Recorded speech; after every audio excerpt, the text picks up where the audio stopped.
Discours de circonstance, coupure symbolique du ruban, visite des stands, voilà les temps forts de la cérémonie d'ouverture officielle de la 10e édition de la foire à Adjafi. Après 2 ans de suspension suite au Covid-19, cette manifestation commerciale et festive dédiée à la promotion des produits et services des jeunes entrepreneurs reprend ainsi. Et selon les promoteurs, la 10e édition comporte plusieurs innovations avec des activités qui sont entre autres des expositions, des tables rondes des jeunes chefs d'entreprise, des journées, des spectacles, des ateliers et autres. Toutes ces activités sont placées sous le thème « Contribution des jeunes entrepreneurs à l'économie nationale, renforcer l'accès des jeunes entrepreneurs aux marchés nationaux et internationaux ». C'est la 10e édition. On a essayé d'en faire un bilan. Contribution des jeunes entrepreneurs à l'économie nationale, d'inviter les acteurs de l'écosystème entrepreneurial à une réflexion pour permettre de renforcer l'accès des jeunes entrepreneurs à l'économie, aux marchés nationaux et aux marchés internationaux. Il est important maintenant de passer à l'étape des marchés. C'est vrai de se positionner, c'est bien important de se structurer, mais sans marché, sans un gros marché, les entreprises mourront très vite. Donc nous partons par ce message, nous invitons les acteurs à trouver des solutions pour que les jeunes entrepreneurs aient accès à un marché plus important.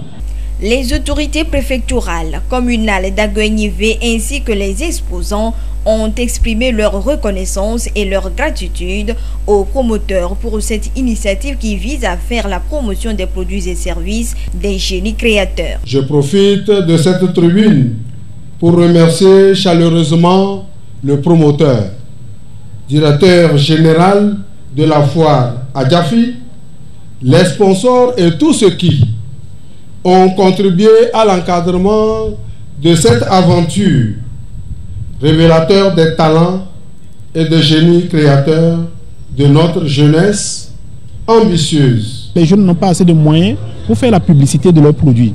C'est au cours de ces événements qu'ils se font véritablement connaître.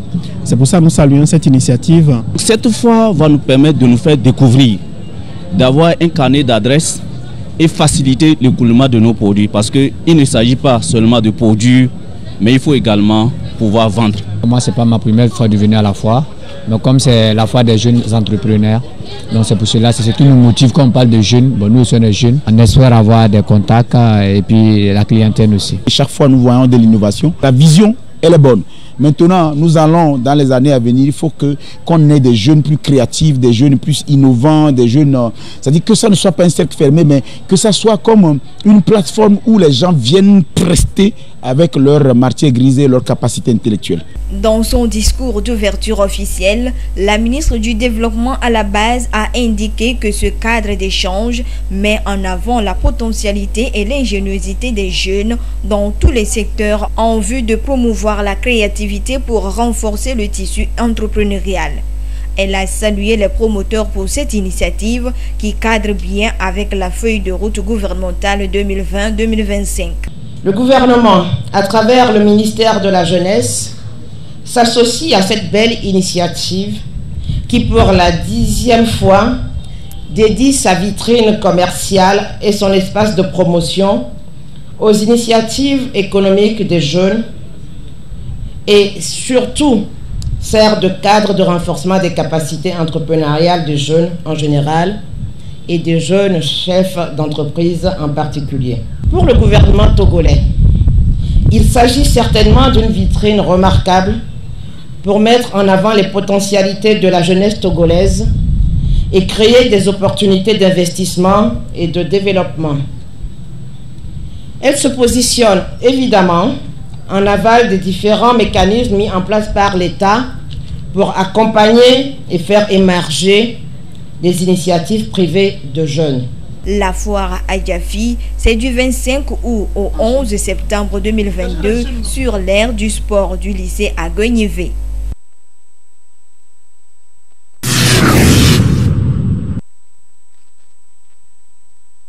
Utilisation exagérée des herbicides, pesticides, des pratiques qu'on observe chez certains paysans dans leur production agricole.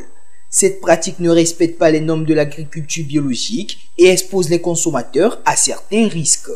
D'où la nécessité de privilégier l'agriculture biologique pour assurer le bien-être sanitaire des populations. L'agriculture biologique fait tout pour que l'aspect chimique ne soit pas utilisé pour produire les produits agricoles. Cette agriculture, elle est bien.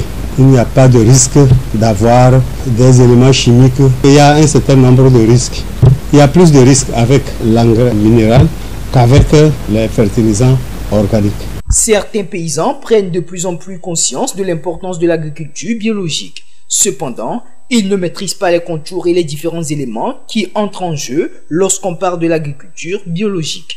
Fondamentalement, il y a l'agriculture biologique à côté de l'agriculture conventionnelle. Souvent on dit bio, mais il faudrait que l'on sache d'où est-ce que ça vient et comment est-ce que ça vient.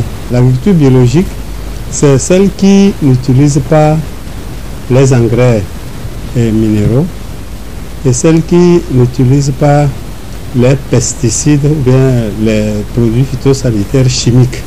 Pour faire la fertilisation, on utilise l'engrais vert, on peut dire le compost, les matières organiques, sous différentes formes. Il y a bien sûr le compost, il y a le fumier dont nous parlons, et puis il y a aussi des fertilisants organiques qui sont commercialisés sous forme granulée ou sous forme liquide. L'enjeu, c'est de trouver ces éléments-là, les fertilisants, la fumure organique. Lorsqu'on fait une grande superficie pour apporter 3 à 5 tonnes, voire 7 tonnes de matière organique à l'hectare et que des gens ont 10, 20, voire 50 hectares, même au-delà d'hectares de céréales, ce n'est pas facile de trouver ça. Ça nous interpelle si vraiment nous voulons avoir une agriculture biologique très développée. L'agriculture représente une part importante dans l'économie togolaise. Entreprendre des initiatives pour son développement permettra d'assurer l'autosuffisance alimentaire. Et des actions devront également être menées pour encourager et promouvoir l'agriculture biologique.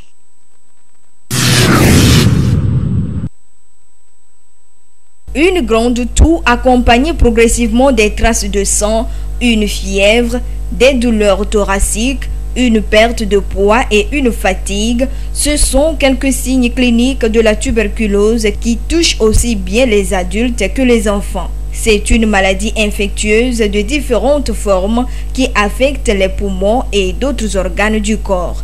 Elle est contagieuse et meurtrière en l'absence d'un traitement rapide et adéquat. Selon l'Organisation mondiale de la santé OMS, la tuberculose tue plus d'1 million de personnes chaque année dans le monde. Les couches les plus vulnérables sont les enfants et les personnes souffrant déjà d'autres affections affaiblissant leur système immunitaire. Au Togo, 2500 cas de tuberculose, dont 83 enfants, ont été enregistrés en 2021. C'est un véritable problème de santé publique et il convient d'agir plus vite. Des efforts sont faits en matière de diagnostic et de prise en charge. Nous avons élargi le parc d'appareils d'INESPED, qui est une méthode innovante de diagnostic des cas de TB, de tuberculose, à 49 appareils, soit plus d'un appareil par district sanitaire du Togo. Et en plus de ça, nous avons institué des stratégies de prévention de la tuberculose chez l'enfant, en mettant en place un système d'enquête autour des cas INDES qui nous permet de recenser rapidement les enfants qui sont en contact des adultes pour les mettre sous traitement préventif afin d'éviter qu'ils fassent la maladie plus tard. Des progrès ont été aussi enregistrés sur le continent africain, particulièrement au niveau des enfants. Cependant, d'énormes défis restent à relever. Les difficultés que nous avons, c'est l'accès même aux tests. Pour se faire tester, savoir que vous avez la tuberculose, c'est difficile. Dans beaucoup de nos pays, les populations ne sont pas alphabétisées, donc on est malade, on ne va pas se faire tester. Et il y a les distances, il y a le manque d'infrastructures, ça pénalise et ça empêche déjà de soigner nos populations. Et il y a également la question de l'accès même à ces médicaments. Et aussi au niveau du continent En fait, la situation est plus ou moins la même. Certaines régions sont mieux loties, mieux nanties que d'autres. Les conditions sanitaires et sociales précaires expliquent aussi le taux de prévalence. À cet effet, des pistes de solutions ont été proposées lors du 72e sommet de l'OMS Afrique tenu à Lomé. Il a été décidé lors des débats d'aller à l'action. Cette action inclut d'abord la prévention. Si vous êtes vacciné, vous pouvez éviter la tuberculose. Si nos enfants sont vaccinés dès la naissance, on peut éviter la tuberculose. On a un sérieux problème au niveau du financement. On a lancé un appel pour qu'on puisse financer les soins de santé, particulièrement en ce qui concerne la tuberculose. Nous avons des partenaires qui nous accompagnent et on a lancé un appel aussi à ces partenaires pour nous soutenir. Ces partenaires le font, mais l'arbre ne doit pas cacher la forêt. Il y a encore des difficultés. Nous devons être soutenus.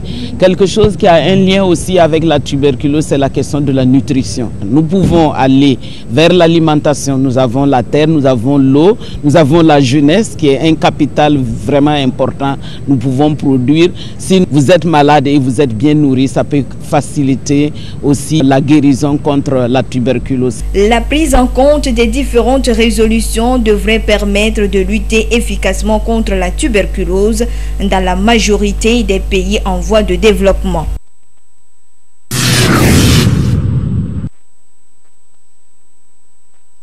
Le constat est bien réel. Des jeunes Togolais s'adonnent de plus en plus à la drogue. D'après une étude menée en 2020 sur 500 jeunes de 12 à 24 ans, 20% sont de vrais consommateurs de la drogue et la situation devient inquiétante d'année en année. Le tramadol, le chicha, la cigarette, l'alcool, sans oublier le cannabis et la cocaïne sont prisés tous les jours par des jeunes. L'on énumère plusieurs raisons qui conduisent des jeunes vers ces produits. Ils peuvent consommer ça par curiosité pour voir qu'est-ce que c'est, qu'est-ce que ça donne. On note aussi souvent que ça peut-être d'autres peuvent donner des raisons que par manque d'affection dans la famille. Quand ils prennent ces substances-là, ils se sentent un peu à l'aise. Il y a aussi un sentiment de bien-être qu'on appelle souvent euphorie. C'est parmi tant d'autres raisons. Au moment des anniversaires, il peut prendre pour se sentir aussi parmi les gens. Ou bien aussi parce qu'il a la sensation de peur.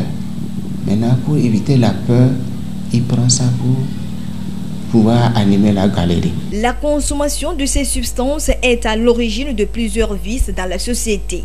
C'est également un facteur déclencheur de certaines maladies, selon les spécialistes en santé mentale. Les drogues peuvent induire une maladie mentale chez certaines personnes. Elles peuvent précipiter une maladie mentale chez d'autres. En plus de la maladie mentale, elles peuvent conduire à des maladies somatiques, par exemple, cirrhose de la foie, les hépatites, le sida, car sous l'effet de la drogue, on a des comportements à risque. Il ne faut surtout pas oublier les traumatismes liés aux accidents de la voie publique que les drogues peuvent conduire. Des centres de prise en charge des maladies mentales font face tous les jours à des cas liés à la consommation des stupéfiants. Les moments d'inactivité, notamment des vacances, constituent des périodes où des jeunes sont tentés de faire l'expérience de ces substances nocives. Des mesures sont à prendre pour en éviter, que ce soit du côté des parents, de la société en général ou des apprenants en particulier. Ne cherchez pas à toucher, c'est-à-dire à goûter par curiosité les substances. Cela vous conduirait loin. Parce qu'une fois que vous goûtez, on aura la forte chance d'en revenir. Cherchez à vous occuper à la maison par l'art culinaire, la lecture, des jeux de loisirs et des créativités. Parce que des fois c'est dur du fait que l'on ne fait rien, que l'envie vient d'aller de fumer ou de prendre la drogue. Voyager pour découvrir d'autres lieux. À chaque parent de voir qu'est-ce qu'il peut faire pour que son enfant s'occupe. Et rester aussi le temps de passer des moments avec l'enfant. À la société aussi, il faudrait encore multiplier aussi les lieux de loisirs et de formation modulaire. C'est-à-dire, si au niveau de l'informatique, on peut créer des centres qui peuvent occuper les enfants à ce moment. À l'endroit des masses médias qui puissent essayer de leur mieux pour propager à peu près les conséquences liées à la consommation des substances et aussi de veiller à ce que les jeunes puissent se prendre en charge durant les vacances. L'usage de ces substances psychoactives sont donc très nuisibles à la santé et dangereux pour la société. Raison pour laquelle le gouvernement togolais multiplie ses efforts dans la lutte contre le trafic et la consommation des drogues. Mais cette lutte incombe tout citoyen puisque la vie, le bien-être sanitaire et social des personnes en dépendent.